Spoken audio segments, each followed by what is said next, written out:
Erretinopatia diabetikoari buruz hitz egingo dizuet, baina lehenago apur bat hitz egin nahi nuke ondo ulertua izan dadin diabetes mellitusari buruz. Maiztasun handiko gaixotasuna da.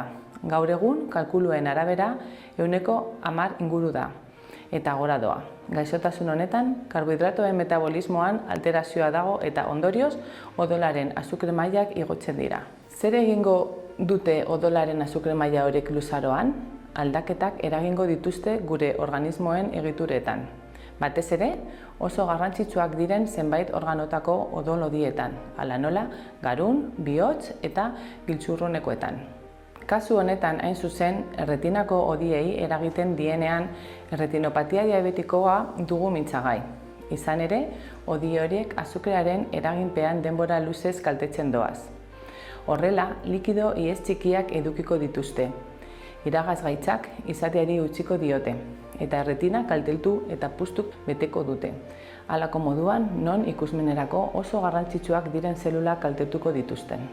Gainera, buzadurak sor daitezke hodi horietan, eta horrela iskemiak eta infartuak sortu erretinan, seinale batzuk sortuko dituztenak hodi patologikoak eragiteko, neo-hodiak. Egia da, diabetes mellitusa eta retinopatia diabetikoa urte askotan egon daitezkela sintomarik eman gabe. Horregatik, diagnostiko goiztiarrak garrantzia izela du. Lehen mailako arretako medikuak diabetesaren diagnostikoa egingo du, susmoa duen pazienten kasuan. Arrisku faktoreak izan ditzateke, hala nola kardiobaskularrak edo diabetesa duten lehenengo mailako senideak. Oftalmologok gure aldetik erretinopatia diabetikoaren diagnostiko goiztiarra egingo dugu. Detekzio goiztiarreko programa asko daude osasun sistema guztietan, baina hemen Bilbo Basurtuko esian lehen mailako arretako medikuak diabetesaren diagnostikoa egin ostean ambulatorioko erizainek erretinografia egiten diote pazienteari.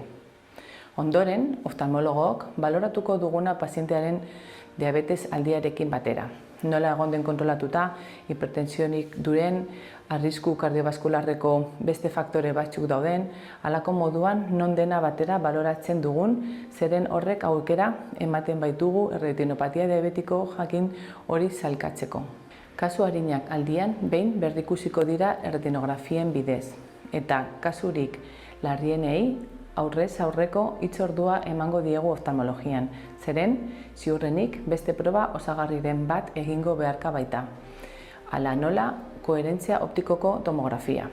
Eta, behar izan ez gero, begi barruko tratamendua ipini beharko dugu, injekzio bidez. Screening sistema horiek guztia alde batera utzita, ikusmena bat-batean galtzen duen zein nahi paziente diabetikok lehentasunez oftalmologiarekin konsulta beharko du. Nola ikusten dut etorkizuna? Egia da, diabetesaren maiztasuna izugarri igon den arren teknologia gure alde dugula. Eta gaur egun, adimen artifizialeko programaren baten laguntzak erretinopatia diabetikoaren diagnostiko masiboak egin ditzakegula. Horrez gain, irudi teknikak ere nabarmen hobetu dira. Eta beraz, gero eta eremu periferiko gehiago ikus ditzakegu. Bai eta irudiaren kalitatea hobea izan. Diabetesari eta erretinopatia diabetikoari bideraturiko tratamenduak ere gero eta espezifikoagoak eta iraunkorragoak dira, baina beti ere kontuan hartuta faktore nagusia azukrea ondo kontrolatzea eta bizi ohitura osasungarriak izatea dela.